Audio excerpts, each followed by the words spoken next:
Hello friends, માર્કેટમાં જ્યારે ડુંગળી સસ્તી હોય ત્યારે આપણે ખરીદી અને આખું વર્ષ એને સ્ટોર કેવી રીતે કરવી ને મિત્રો, એની મેથડ આજે હું તમારી સાથે શેર કરવાની છું. તો ચોક્કસથી આ વિડીયો તમને ઉપયોગી થશે મિત્રો. તમને ગમે તો લાઇક કરજો, શેર કરજો અને સબસ્ક્રાઈબ કરવાનું બિલકુલ નહીં ભૂલતા. તો ચાલો શરૂ કરીએ આજની આ નવી મેથડ.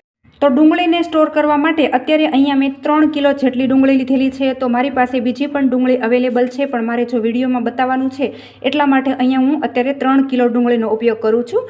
તો જે આ ડુંગળી છે એમાંથી આપણે કોઈ જો નાની ડુંગળી હોય અથવા કોઈ સડેલી ડુંગળી હોય એને આપણે દૂર કરી દેવાની છે, મતલબ કે આપણે અલગ કાઢી લેશું, જેથી કરીને જે સારી ડુંગળી છે એને આ બીજી ડુંગળી ના બગાડે.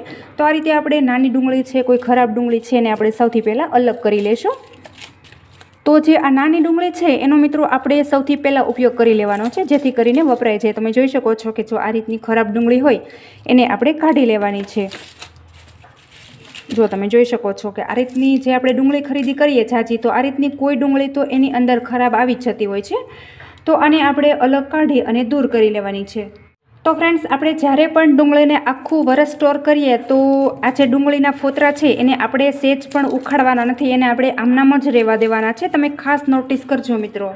તો સૌથી પહેલાં જે આ ભરેલી બાસ્કેટ છે એને આપણે આ રીતે સાઈડમાં કરી દઈશું અને આપણે ખાલી બાસ્કેટ એક આપણે લઈ લેવાની છે. તો આ રીતે આપણે ખાલી બાસ્કેટ અથવા જો તમારી પાસે કોઈ એવું કન્ટેનર હોય મોટું તો એ પણ ચાલે.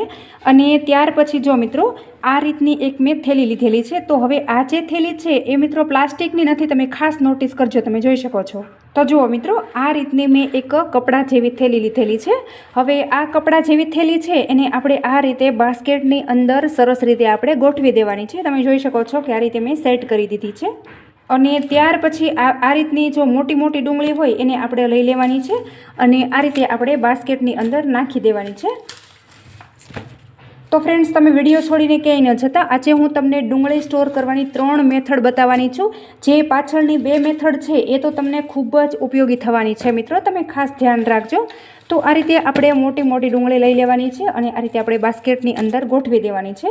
અને જ્યારે તમે ડુંગળી સ્ટોર કરો ને મિત્રો, ત્યારે આ જ રીતની તમારે થેલી લેવાની છે મિત્રો. તમે ખાસ નોટિસ કરજો, પ્લાસ્ટિકની થેલી જરા પણ નથી લેવાની.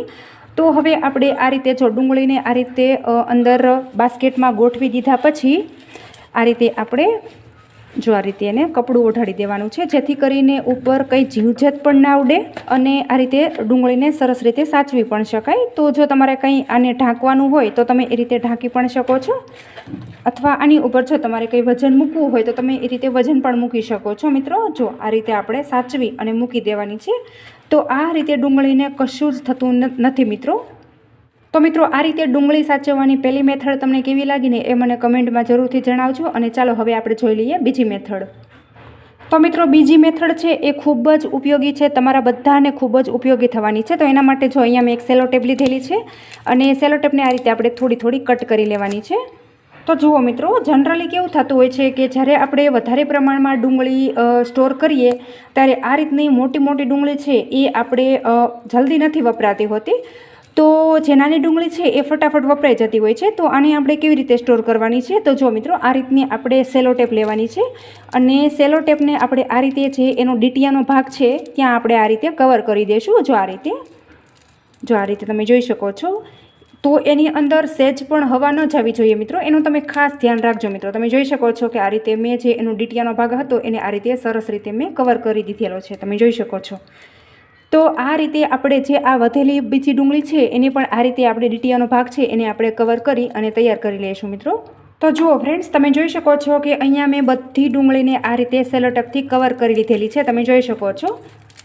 તો તમને એવું થતું હશે કે આ રીતે ડુંગળીનો જે ડીટીયાનો ભાગ છે ત્યાં સેલો ટેપ લગાવવાનું શું કારણ છે?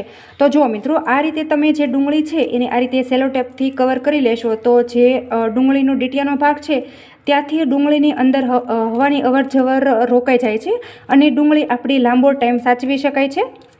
અને બીજું મેઇન કારણ એ પણ છે કે જે આ ડીટીયાનો ભાગ છે ત્યાંથી જે આ ફોતરા છે એ ઉખડતા નથી. તો ફોતરા ઉખડતા નથી ને એના લીધે પણ ડુંગળી આપણી લાંબો ટાઈમ સાચવી શકાય છે મિત્રો. તમે જોઈ શકો છો. તો મિત્રો, બીજી તમને મેથડ આ કેવી લાગી ને એ મને કમેન્ટમાં તમારો ફીડબેક જરૂરથી આપજો મિત્રો. તો ચાલો હવે જોઈ લઈએ આપણે ત્રીજી મેથડ. તો મિત્રો, ડુંગળી સાચવવાની ત્રીજી મેથડ છે એ પણ તમને ખૂબ જ પસંદ આવવાની છે. તો વિડીયો છોડીને ક્યાંય ન જતા. તો ત્રીજી મેથડ છે એ તો ખૂબ જ ઉપયોગી અને બધા માટે ખૂબ જ ફાયદાકારક છે મિત્રો.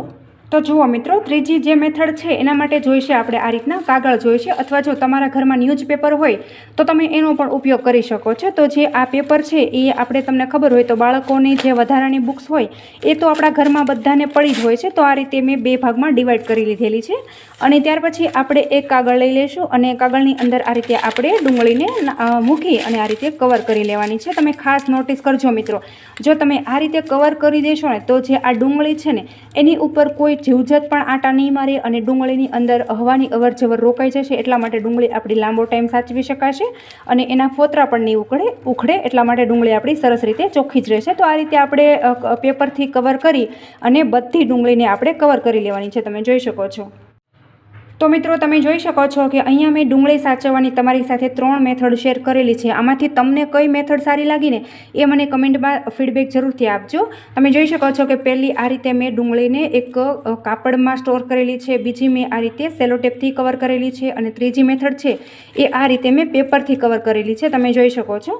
તો મિત્રો, મારા ઘરમાં ડુંગળી વધારે પ્રમાણમાં આવી ગઈ હતી અને મારે ગામડે જવાનું હતું. તો મને વિચાર આવ્યો કે ડુંગળીને આપણે 1 અઠવાડિયું કઈ રીતે સાચવવી કે જેથી કરીને આપણે પાછા આવીએ ત્યાં સુધી ડુંગળી સારી રહે. તો મને આવો આઈડિયા આવ્યો. તો મને થયું કે લાવને હું તમારી સાથે પણ શેર કરું, તો બધાને આ રીતે ઘરમાં ઝાઝી ડુંગળી આવી જાય તો બધાની ડુંગળી સારી રીતે સચવાઈ રહે મિત્રો. તો મિત્રો, તમને મારી આજની આ ડુંગળી સાચવવાની 3 મેથડ કેવી લાગીને એ મને કમેન્ટમાં તમારો ફીડબેક જરૂરથી આપજો. અને તમે આ વિડીયો ક્યાંથી જોઈ રહ્યા છો ને એ પણ મને કમેન્ટમાં લખવાનું બિલકુલ નહીં ભૂલતા મિત્રો. તો આશા રાખું છું કે તમને મારો આજનો આ વિડીયો ખૂબ જ પસંદ આવ્યો હશે. અને જો તમને પસંદ આવ્યો હોય ને તો તમારા ગ્રુપમાં શેર કરવાનું બિલકુલ નહીં ભૂલતા. અને હજુ સુધી તમે મારી ચેનલ ઉપર નવા છો અને ચેનલને સબસ્ક્રાઈબ નથી કરીને તો બાજુમાં રહેલી ઘંટી દબાવી તમે મારી ચેનલને સબસ્ક્રાઈબ કરી લેજો, જેથી કરીને આવા અવનવા વિડીયો લાવું ને મિત્રો એની નોટિફિકેશન તમને જલ્દી મળી જાય. Thanks for watching my video. આવજો, ફરી મળીશું આવા નવા વિડીયો સાથે.